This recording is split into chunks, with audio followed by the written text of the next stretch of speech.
এদিকে আসেন, আমার দিকে আসেন, সোজা করেন। এই ব্রেক করে দাঁড়ান, ব্রেক ব্রেক ব্রেক ব্রেক। আচ্ছা, আপনার সহজ কথা হচ্ছে যতক্ষণ না পর্যন্ত তাকানো ঠিক না করবেন ততক্ষণ পর্যন্ত আপনার রাইডিংয়ের কোনো কিছু চেঞ্জ হবে না। আর যাই কিছু করবেন সম্পূর্ণ পণ্ডশ্রম। আপনার তাকানো ঠিক করাটা হচ্ছে যে মূল কাজ। রাইডিং ঠিক করার দরকার নেই, রাইডিং অটোমেটিক ঠিক করবে। কারণ হচ্ছে আপনি যখন তাকানো ঠিক করবেন তখন আপনার মাসেল মেমোরি ঠিক মতো কাজ করবে, স্পিড মেজারমেন্ট করতে পারবেন, আপনার ভয় কেটে যাবে, সাইকোলজিক্যাল একটা সেট আপ হবে। আর এটা যতক্ষণ না ঠিক না করবেন অন্যান্য কিছু ঠিক হবে না। ড্রামেটিক চেঞ্জ আনতে হলে তাকানো ঠিক করতে হবে। সহজ কথা হচ্ছে এটা। বাইক ভাঙলে ভাঙবে, আমার বাইক, আপনার টেনশন করার দরকার নেই। ওকে, মুভ দেন সোজা। এই যে এই ভুলটা করবেন না, আগে 20% ক্লাস ছাড়া আপনি চট করে পুরোটা রিলিজ করে দিয়েছেন। তো এখান থেকে ডান হাত থেকে সাউন্ড কমানোর দরকার নেই, বাম হাত থেকে অল্প ক্লাস ছাড়লাম, 20% সাউন্ড কমছে, আর ছাড়বো না।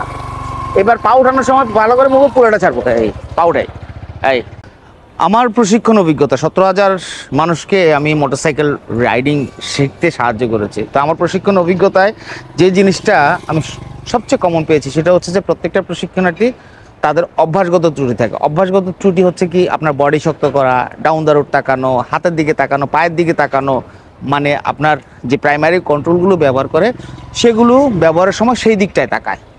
মূলত হচ্ছে মোটরসাইকেল ট্রেনিং আপনার মাসেল মেমোরি প্রপার কাজ করানো জানতে হবে। আর মাসেল মেমোরি যদি আপনার প্রপার কাজ করাতে হয় অবশ্যই আপনার তাকানোটা আগে প্র্যাকটিস করতে হবে। আপনি ডাউন দ্য রোড খুব ক্লোজ ডিস্টেন্সে তাকানো, এই অভ্যাসগুলো যদি আপনার থেকে থাকে তাহলে আপনার দুর্ঘটনার সম্ভাবনা অনেকাংশে বেড়ে যাবে।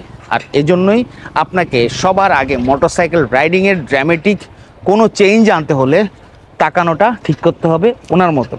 আর এই প্রশিক্ষণার্থী যেহেতু সাইকেল চালাতে পারে না, তাকে শুধু মোটরসাইকেলটা আমরা শিখিয়েছি তাকানোটা ঠিক করে।